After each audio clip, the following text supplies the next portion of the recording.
Okay, so in today's video, we're going to be taking a look at a Bachmann Branchline Class 24. So I'm going to do this video a little bit differently. Normally, I'll record the videos first, and then I'll dub over them afterwards. But I have my wireless mic today, and we're just going to jump into it, and hopefully I'll have something interesting to say along the way, because I'm not going to...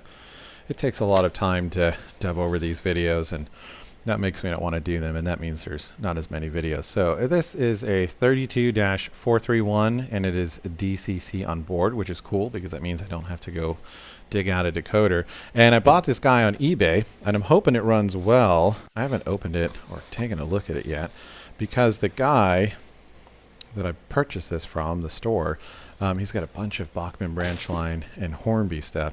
So it's always really difficult for me to find this stuff in the US. So I've never owned a Class 24. I don't think I've seen one in real life. I mean, I've made a bunch of trips to the UK, but I don't think I've ever seen one of these guys before. All right, so we've got user manuals, standard stuff. Go ahead and throw that to the side. Take off this ice cube packaging here. And we're going to just take a look at it, and then I'm going to take it apart rather than putting it on the layout and take a look at the gear, see if it needs oil, because this is not new. It's used or new old stock. Somebody's been in here, that's for sure. But looks like we got the detail parts, and these are untouched, which is cool. And you know, something I noticed just looking through is that if we go ahead and zoom, the handrails are not installed. Kind of weird. So normally every Bachmann that I've ever purchased has the handrails installed, so we'll need to put those on probably in a different video, but kind of unusual. But all the parts are here, which is great. The only thing I noticed, and I didn't take time to do a whole lot of research, but I have seen pictures, is these little white things. These Class 24s have these on the front, and maybe these yellow ones as well, and I think they might be, I don't know, direction indicators. That's the thing about these videos. I sometimes feel like I get more use out of them than you guys do, because you guys end up answering my questions below, but I really don't know what those are. I'm guessing they're direction indicators of some sort. I'll have to look that up. I should have done that before I started this so I could sound like I know what I'm talking about. Take this little guy off. Ew, it's a little greasy. And let's see. Let's go see if there's any damage. Let's get rid of this ice cube box. Alright. Off you go. See, you don't normally hear all that noise in the background, right? So, from what I can tell, looks pretty good. Let's take a look at the wheels here. You know, let's get my foam block so we don't damage anything.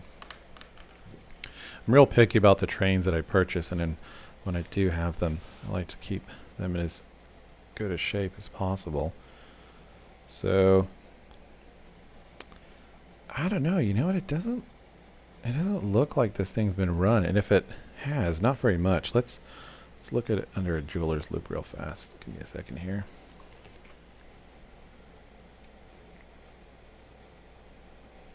Yeah, look at that. I don't think it's been run. Sweet. So this really might actually be brand new, and if it was run, it looks to be very little.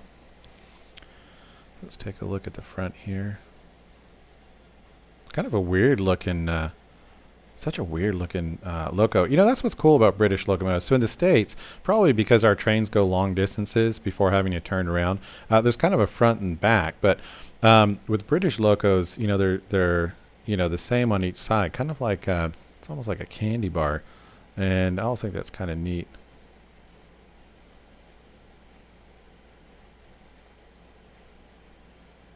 Which is really love British trains. I don't know what it is about them. It's just, it's what got me back into model railroading, and it's what keeps me going. And I think because they're so hard to find in the States, like I really have to stay on the ball to find new stuff. Look at the little drivers in there.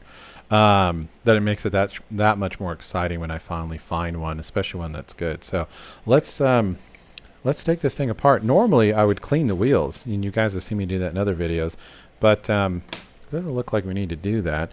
But there is a little bit of oil on the bottom here, so let me grab my cloth. We'll clean off just a little bit of this that's got on the plastic here.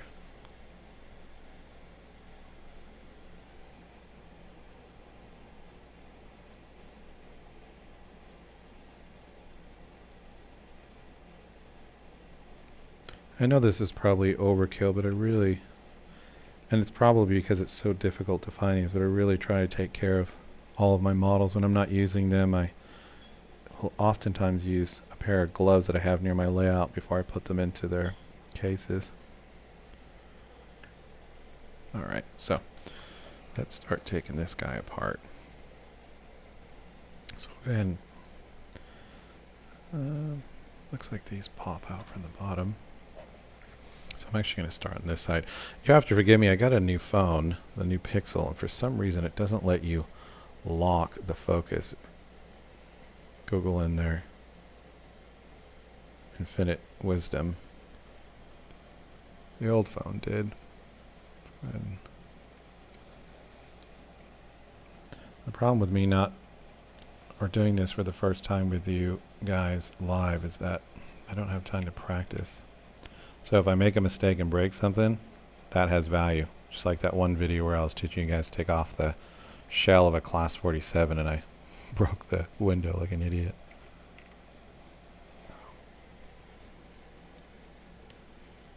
Well, actually, wait a minute. I'm used to taking off a screw from here, and I realize actually there is no screw there. And there's no screw on this side. So is it just 4 screws in the middle? Let's take those out and see. So I'm going to grab my magnetizer. Too hot for YouTube. Stupid joke. And let me put this in here. See if I can get that screw out.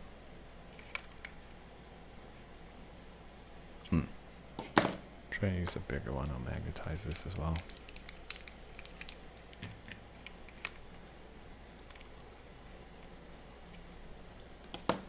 Oh, tell me the screws are missing. Let's take a look, see if we can see any screws in there. Give me a second, I'm going to see if I can turn on my flash.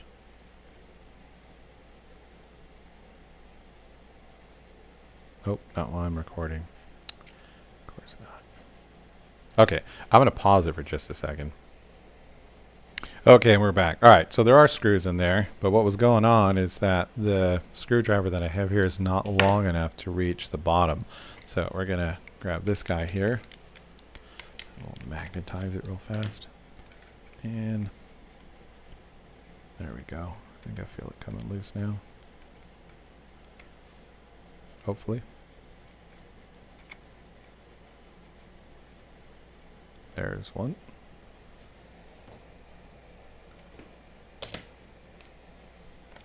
Oh, but if you guys were wondering what I was using, it's one of these Klein tools. I'm sure they have something similar across the pond, but you can magnetize using this, and then you can demagnetize using those smaller holes. Kind of neat.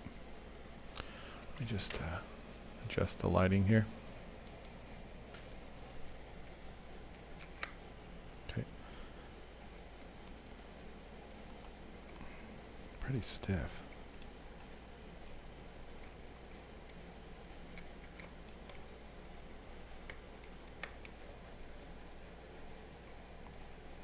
Two.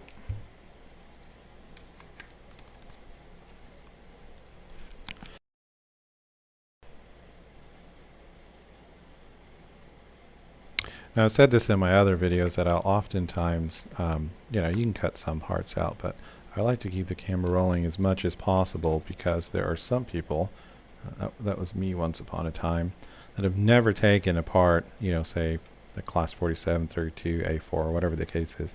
And so you might pick up on just something small that makes the service job for you easier, something you might not have noticed. So I like to include everything. I don't like cutting stuff out. All right. Oh. All right. So, you know, one thing that was nice about this, and I actually wasn't expecting that, is I'm so, again, used to when I work on the Class 47s, you have to kind of put something in between the windows to pop it off. But this guy popped right out.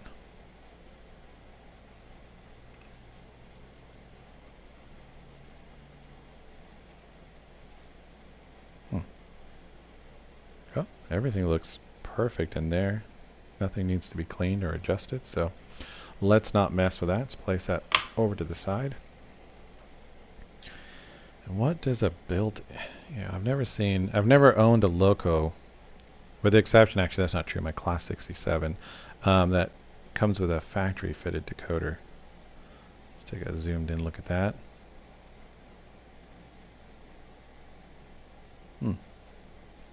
I know that Soundtracks make some economy decoders, and Bachmann, at least in the United States, sometimes uses them to make their decoders, and I'll be curious when I hook this up to the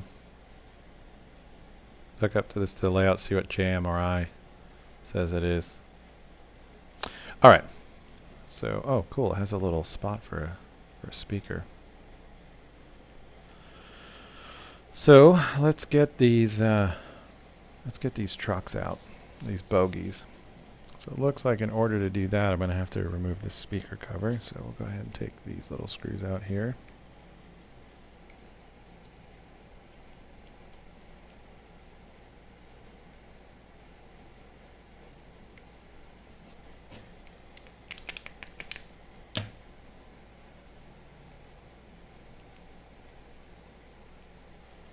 Let's grab a pair of pliers here.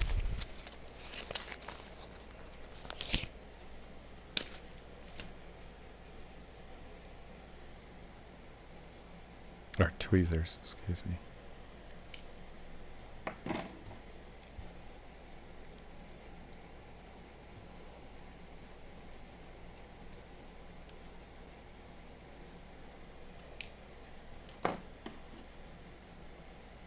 When I go to run this on the layout, I'll have to see what kind of rolling stock to use with it, because judging by the size of this thing, I would imagine it probably pulled freight.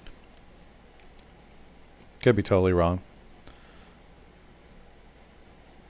Sure, I'll be able to find a documentary after this so I'll learn a little bit about them. Actually, we'll just take one off at a time. This is how you can tell I'm doing it the first time, is that I'm being a bit more cautious than I normally would, because I've never worked with one of these before. So let's take a look here. See if we can wiggle this out.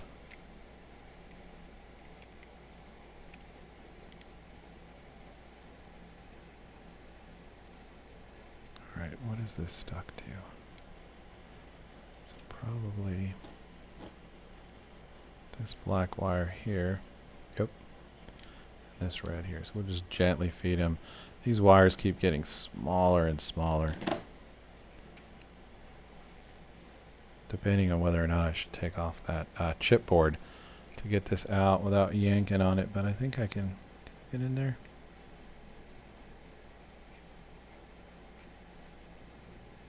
And it doesn't look like there's easy access to the motor. Of course there's not. So, you know what? Hey, let's take off the board too. I don't want to, but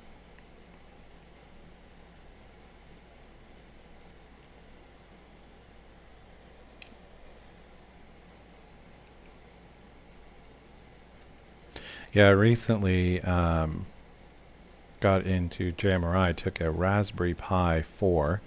Thankfully I had one laying around, since the prices of those, because of the chip shortage, has absolutely skyrocketed.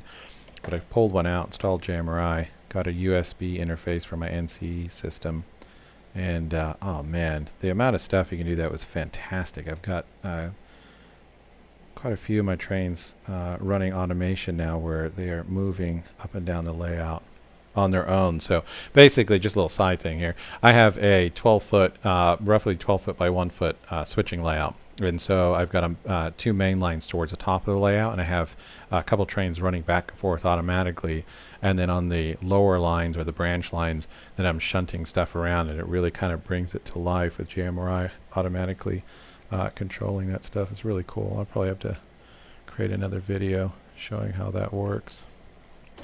Alright, so we're going to move these wires down into this hole so we can get that bogie loose. So it's looking pretty dry. It's not horrible, but it is looking pretty dry. There's not much on the gears, but I don't think anybody has been in here, because normally I'll see like a bunch of lithium grease or Let me smell it. WD-4. No, that's factory oil for sure. I don't know what it is, but factory oil has a certain smell to it. It smells good. I'm one of those people that think diesel stations smell good. But in any case, I've had some used locos where they have just absolutely doused it in WD-40. You can smell it as soon as you open it up, and you're like, why? Why would you do that? I want to be careful when we take out the screws that are attached to the bogies, because I have an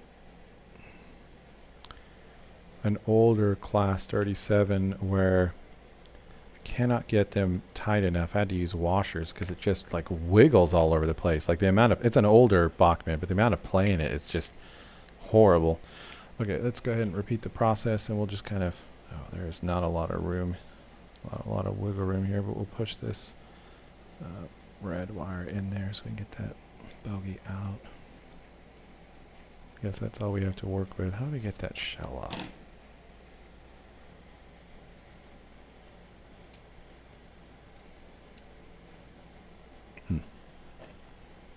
Right here. So let's see if I can get this in the camera.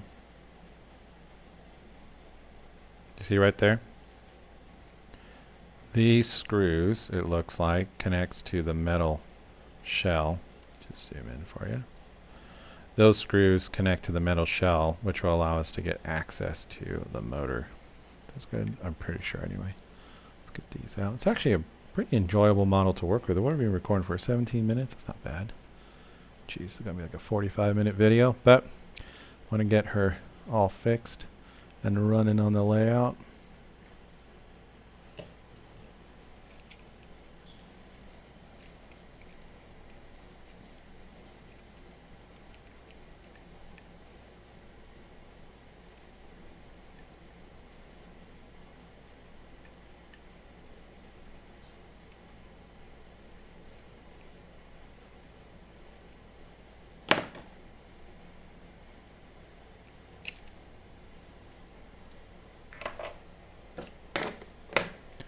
Switch to the other side.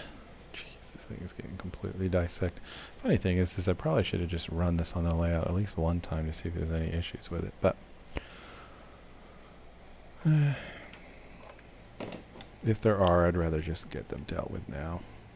The nice thing, at least in my experience, and I've said this before with Bachmann Branchline, which is why I'm always picking these up, is most of the time, anytime I purchase one, you just add a little oil and they just run.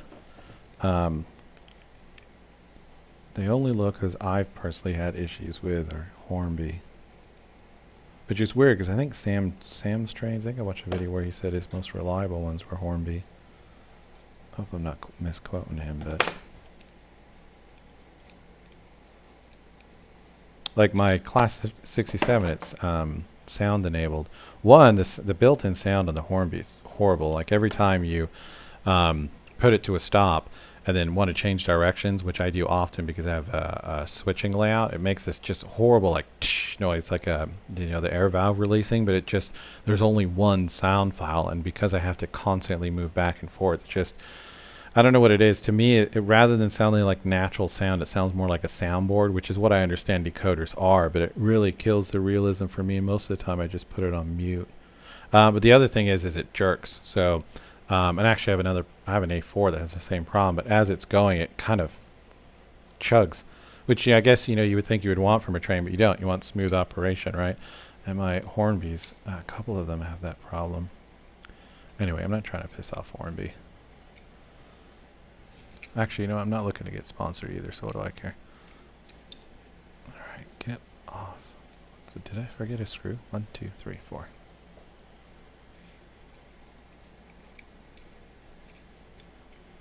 Okay, so anytime there's resistance, typically means there's a wire. And I have learned the hard way that when you tug, something ends up broken. What the heck is going on here? Stuck on this side. So this is free. What is it pulling on?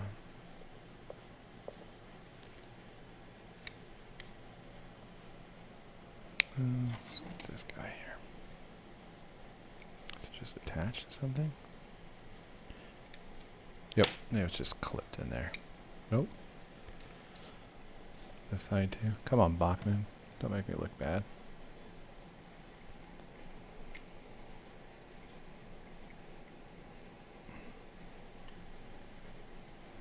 I'm hoping you guys don't. I told you earlier in the video that if I do something wrong, then you'll learn what not to do. I'm hoping that's not going to be right now. Oh, there we go. Okay, so it looks like for some reason this side popped off really easy, but this side looks like it was clipped onto something. So all I want to do is get enough room to oil a few different areas. This is what I typically oil. So I will usually add a little drop of oil right in there.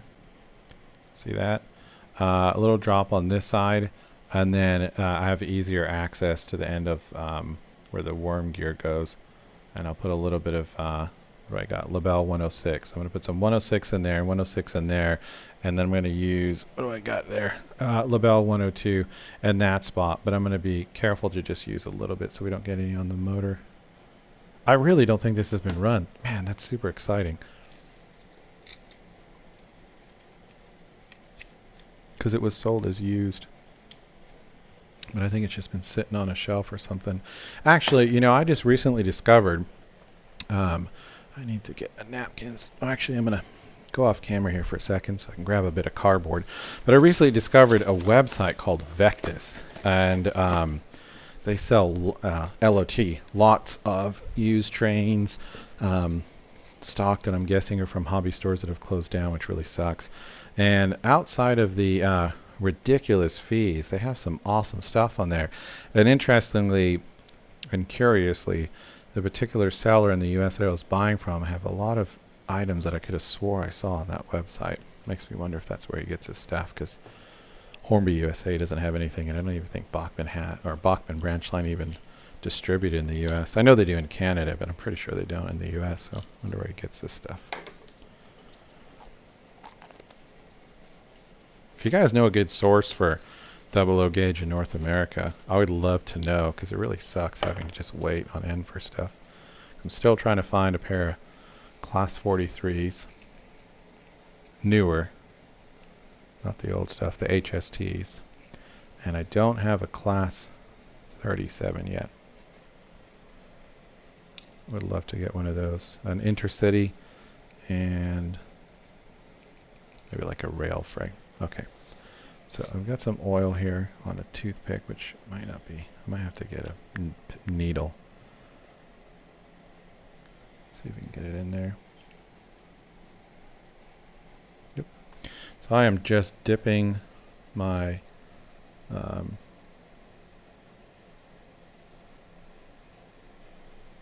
toothpick and just putting the oil right onto it. So there's not just enough to prevent any binding, but not enough to get into the motor there. I think that should be enough.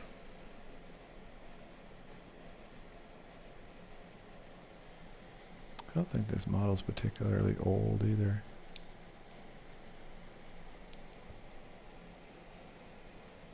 Let's put a little bit more. Man, I hope I don't get all excited only to put this damn thing on the layout and it runs like that shunter did, that Class 08. Speaking of which, so if you remember, my last video was the Class 08 and I said I got it up and running, and I did. Somebody actually mentioned in the comments that it was a piece of crap. But actually it's been running pretty smooth, but it's just like a steamer. It will stall on, I've actually dubbed it the dirty track finder, because it will stop on just the most, if you run it under, I run speed set 128, if you run it at 50, it will stop on basically any piece of dirt. Anything over 50 and it runs fine, but I'm probably going to put a keep alive or some kind of a capacitor in there, because I really was hoping to use that to shunt, but once you start getting into low speeds, stupid thing will stop. It's a Hornby too. Sorry, Hornby.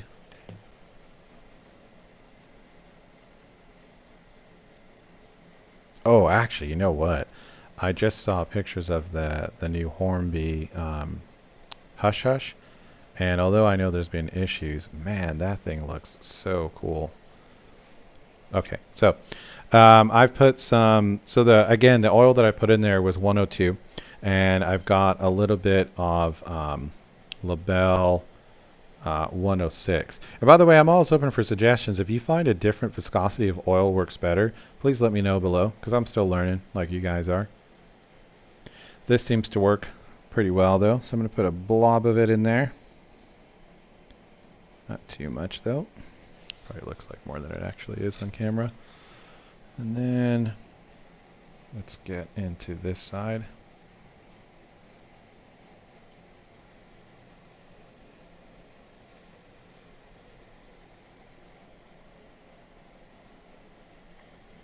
And we'll just pop that right in there.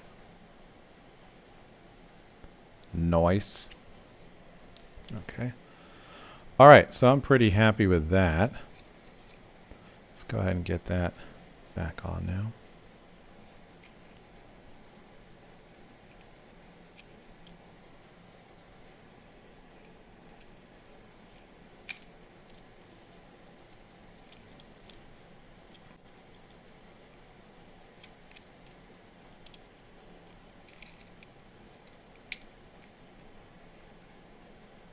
Okay, what am I doing here?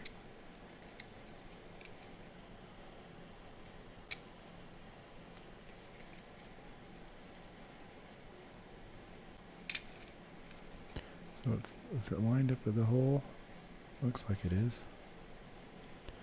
It's just that one side. Remember, all right, I'm going to zoom out even further so you can really see what I'm doing. Yeah, look at my ugly table. Get in there.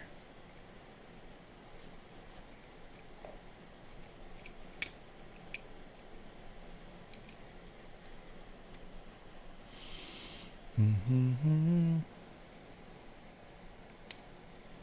just felt the click. I bet you have to kind of bend this back.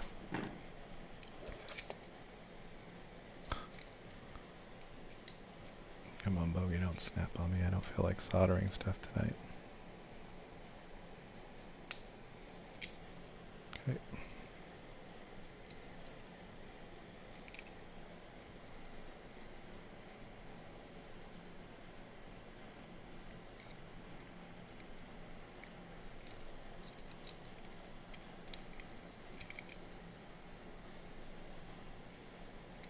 Okay, so I think that's in there. Holes are all lined up. Seems good to go. So, let's start putting screws back in place, shall we? Without twisting these wires off.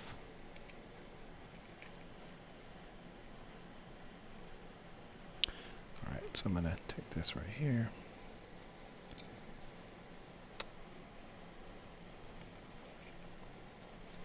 Go ahead and zoom back in so you can see what I'm doing.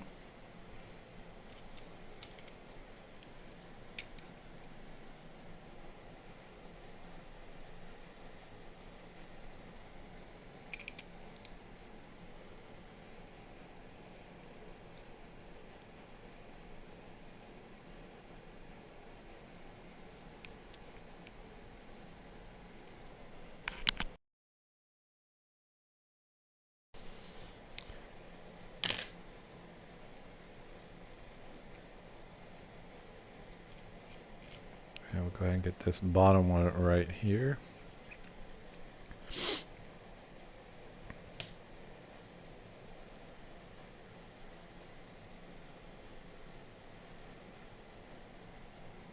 $30 in, man. If you're watching at this point, then thanks, I appreciate it. Honestly, I just hope somebody finds this video. I like to do these because, seriously, you know, you never know. Some of the models that I purchased are like 20 years old, and I found people on YouTube that are like, here's how to take it apart. I'm like, oh, thank God. Because there's no manual. Can't find anything online. So they're a real lifesaver. So this could be like a little time capsule for the guy that buys this in the future. Why is this damn thing not going on? It's Excuse my language. You know, maybe I gotta curse once in a while to keep my ad revenue turned on, because if you do trains, sometimes they'll say it's a kids channel and then you can't advertise. And that means I can't collect my whopping 20 bucks a month or whatever it is.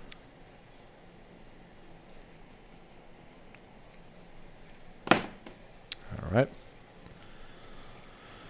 And we'll go on this side. By the way, just a little side tip. If you ever lose these screws, and I've lost a few, I went onto Amazon and I picked up, I'm a web developer by trade, and I was working on a laptop that was missing a whole bunch of screws, and so I picked up one of those assortments. I just typed in laptop assortment screws on Amazon. They got all kinds of boxes, thanks to China. And most of these screws are relatively standard, and the same screws that fit on the laptops also fit in a lot of these trains, same ones.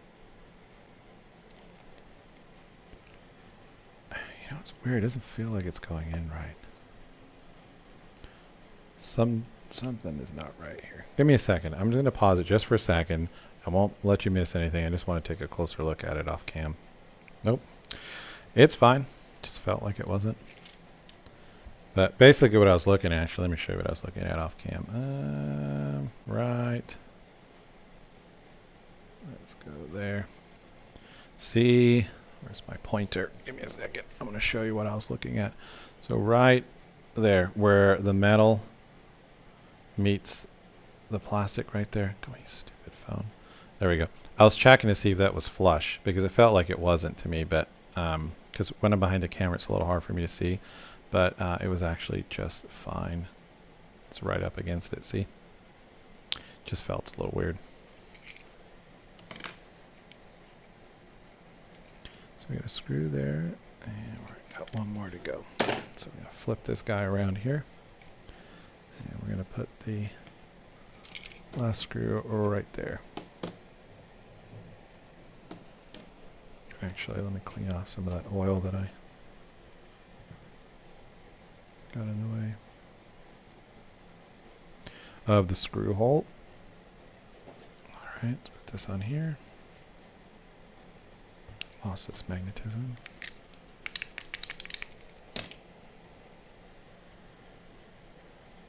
There we go.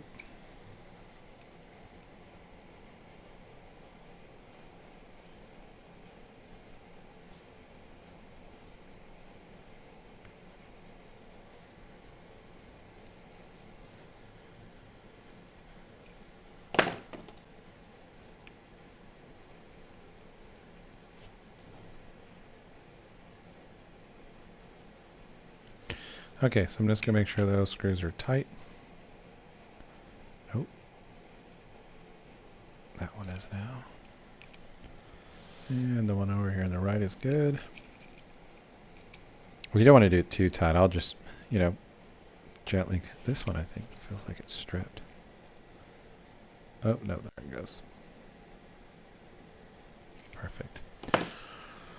Okay. So let's bring you back around here. So we've already put grease on the flywheel. So the next thing I'll typically do is, let's see if we can find it here. So if we see with my shaky hands, let's go ahead and let me get some extra light here. Let me lean over and turn on my circle light thing. It's what all these makeup people are using. Alright. Okay, so I'm going to be putting a little bit of 106 right there. You could use 102, but I'm going to put 106 and let it work its way in. Some there and some there as well. And then I'll clean the tops of those wheels off. So that's what I'm going to be doing on one side. So some 106 in there. Actually, we can skip the 106 on there because it's already up here. And then, although I know a lot of people would probably put something like 102 on there, I guess you could do both. Nah, I don't want to overdo it. I'll put a little 106 on there and let it work its way in, and I think we'll be good to go. Put this sucker back together and then see if it works or if I killed it.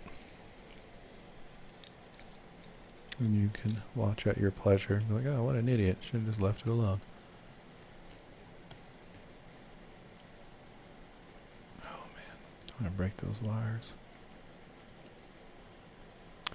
Okay, so let's go ahead and get a little PTFE on there.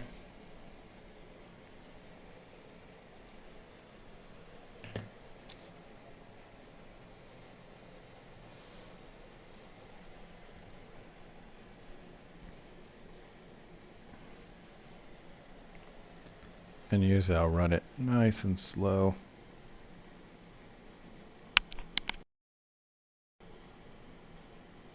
Actually, I don't think that's going to be enough.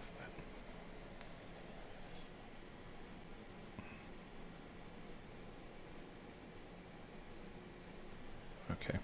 I know that looked like a bit of a blob, but it looks worse on cam. But it should work its way in there and should last a good year or two.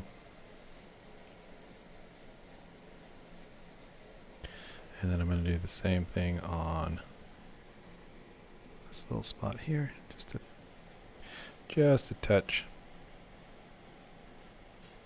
And we're going to come over to this side and do the same thing.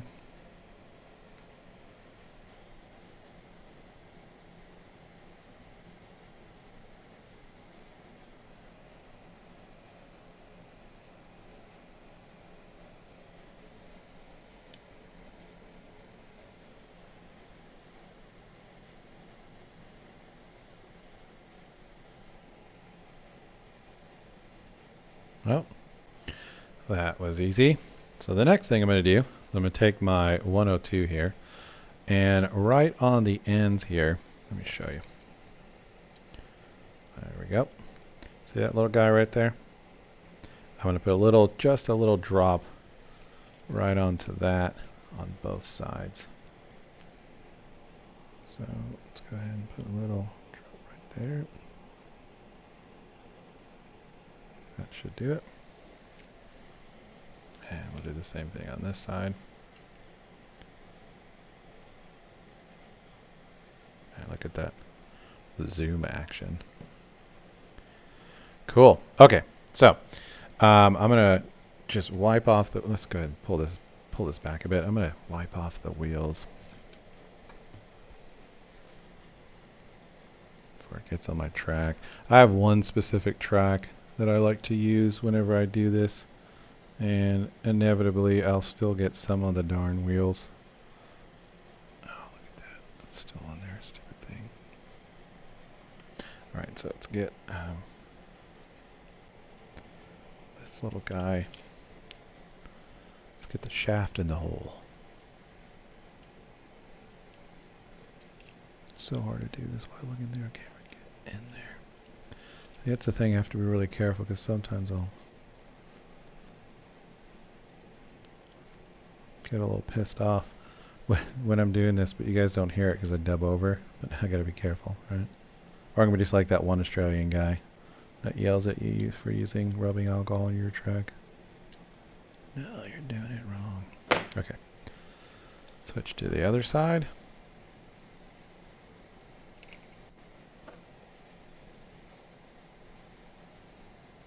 It's a little stiff.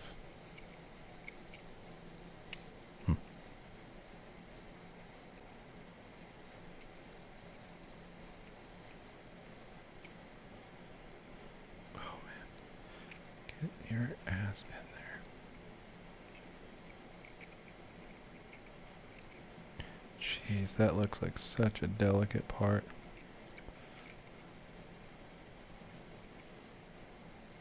Alright.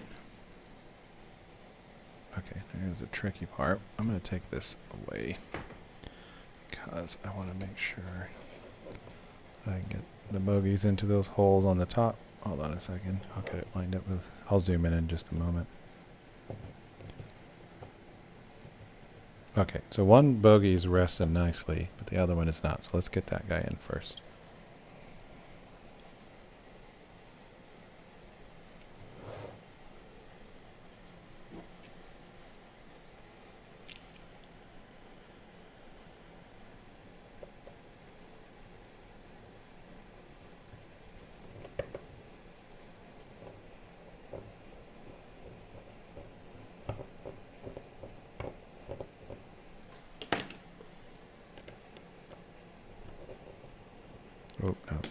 feels like it's stripping it. Let's not. Let's not strip the screw.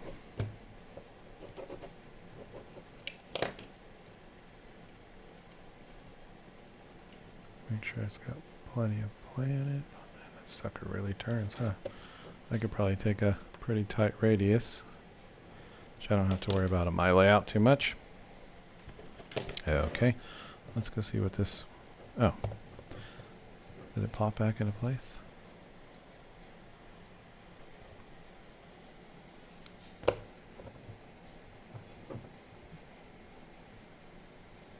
I need to wipe some of this excess grease off my hands.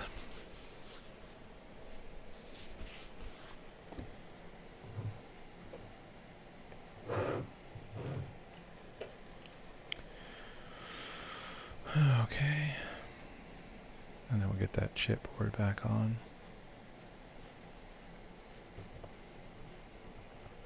The MOBO, the motherboard.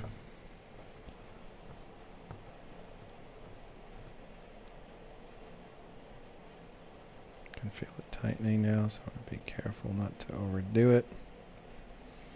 Because you think finding double all gauge locos are hard.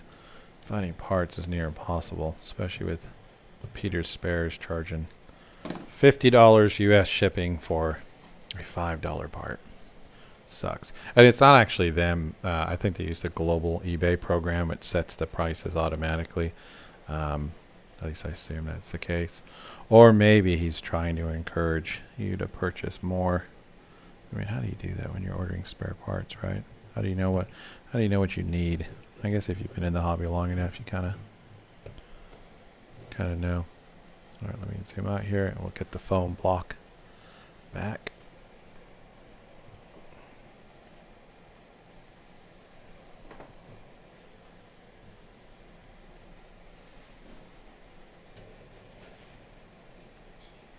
Almost done. He's probably about 10 minutes out, I bet.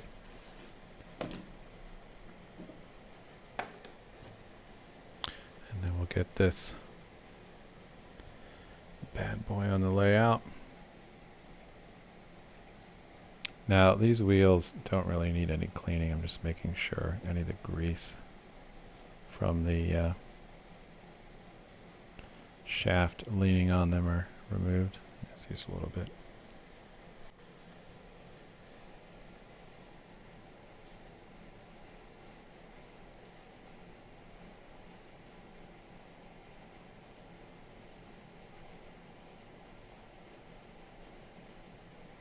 Okay.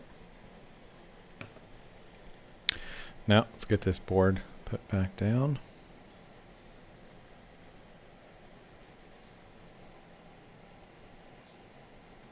All right, what's this? Uh-oh. You might be about to witness a don't do this. Look how that board won't go over. What the heck is going on here? So we've got... Okay, so I need to get this board over to these little parts here, but it won't budge.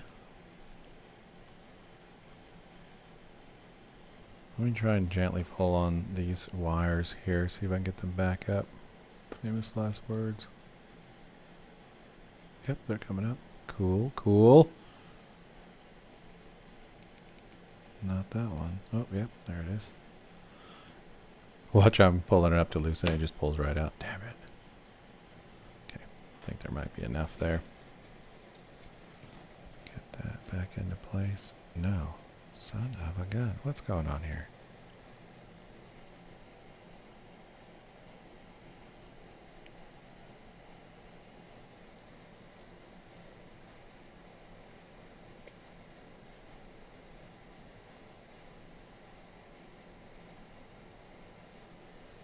There wasn't that much extra wiring, was there? So I can't get this guy over.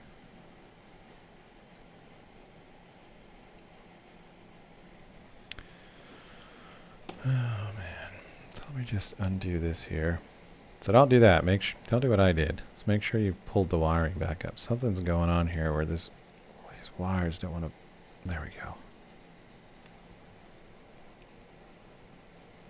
You know what? I don't like it. I don't like it. Let's undo this all the way. Let's look in there. Something's not right here.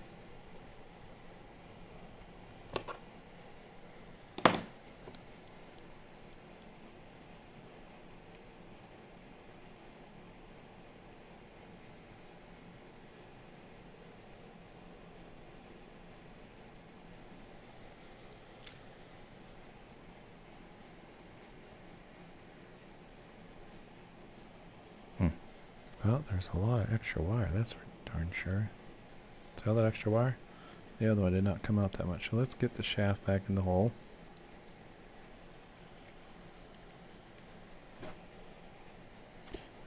Now that I can see how much I get out of the way.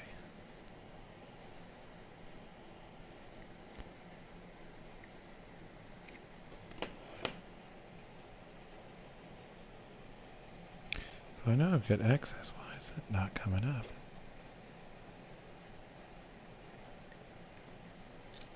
Oh. Ooh, came through. There we go. Oh man, I thought I ripped it off. It's not a big deal. I have soldering tools, but like, ugh, I gotta pull out the soldering iron.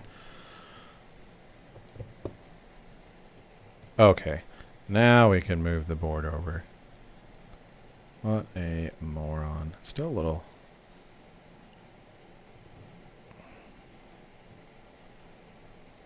You know what I'm probably going to do? Because we've been tugging at all these wires. I'm probably going to put it on the layout before reattaching the case. We'll go together.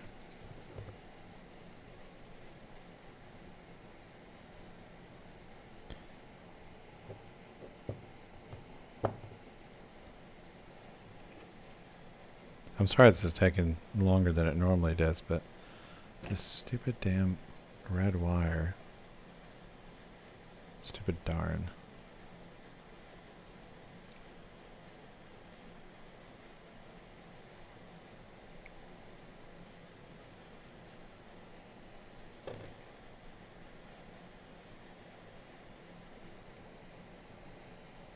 Okay, I think I got all the access through. Let's see if there's enough now. No, there's not. Son of a gun. What the hell is going on here? You know what? I think I need more slack from the other side too. Okay, so word of advice. When you're putting the trucks back on, pull all the slack through because they get caught up around the gear train. And then when you need to put the board back in a place, you can't. So don't do that.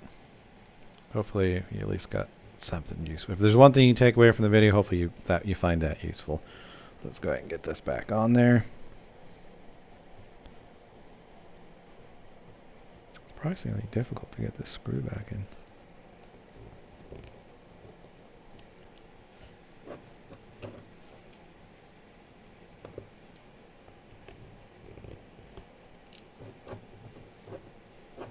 I'm just flicking the bogies back and forth, the trucks, to make sure that they are not withheld by anything like stupid decisions. Let's take this out. I might have to take that all the way. Let's see if there's any excess wire. Yeah, it got kind of caught. So if you can see, I don't even know, you can't. Basically that red wire is caught around the little gear train. I'm sorry that you can't see it on camera, but give me a second while I fish this out. So that's just, there we go. Whoa, that was a lot of excess wire. So it should be tight, but not too tight. Same thing with this side. Oh. You know what? When I was saying one of those wheels felt funny, it was probably because of all the damn wire that was wrapped around. There we go. Dun, dun, dun, dun, dun, dun, dun, dun, dun, dun. All right, let's get this screw back into place. And we'll go ahead and make sure this is turning freely. Yeah, let's take it back just a half step.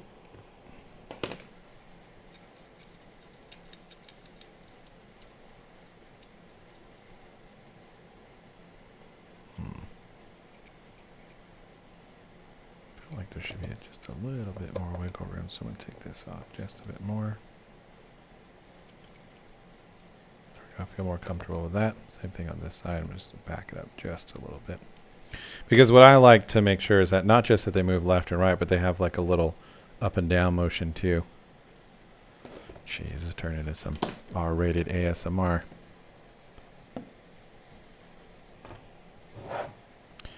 So let's see if we can get this screws back in place. Well, bam. Okay, so before we do that, I need to just clean my hands here. I have some grease on my hands that I don't want causing problems with the circuit board. I clean it with rubbing alcohol. Seems like a good idea.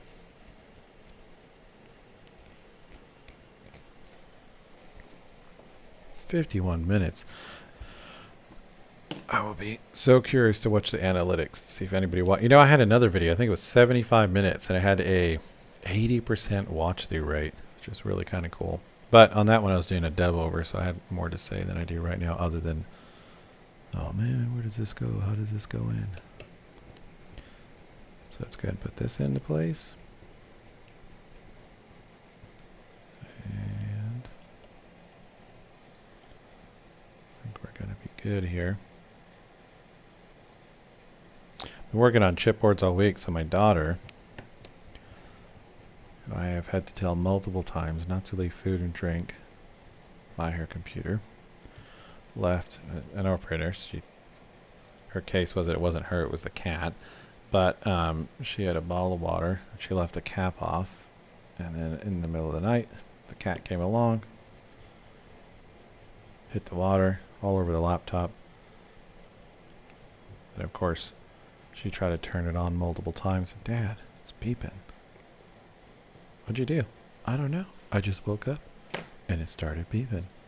Well, that's because she ended up shorting out the I/O board, the Wi-Fi card, and the M.2 drive inside of the laptop. Thankfully, though, I was able to get the parts online. Believe it or not, I was able to replace all those parts for 140 bucks. So she's got extra chores to do this week. But I thought, oh man, that laptop is a goner. She said, does that mean I won't be able to do school? And I said, well, luckily for you, I've got an extra laptop, kiddo. You're absolutely going back to school to get an education. No amount of water is going to stop that. Okay, so we're looking good. So we've got everything put together.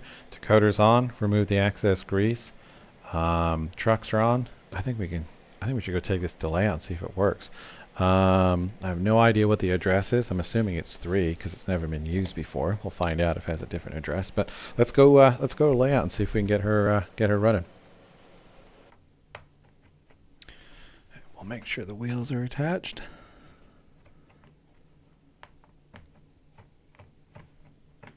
Quite a bit of wiggle room in that thing. Okay, let's see what happens now. Ooh, there we go. Smooth as butter. Let me just pull this switch right here.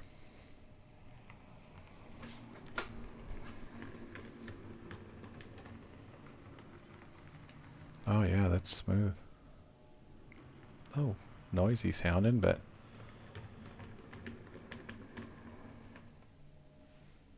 I'm gonna go ahead and set a momentum of, let's set a momentum of 2. So I'm gonna run it down the layout real fast at the end, and then we'll turn it around and zoom it right by. Oh yeah, that's a good runner.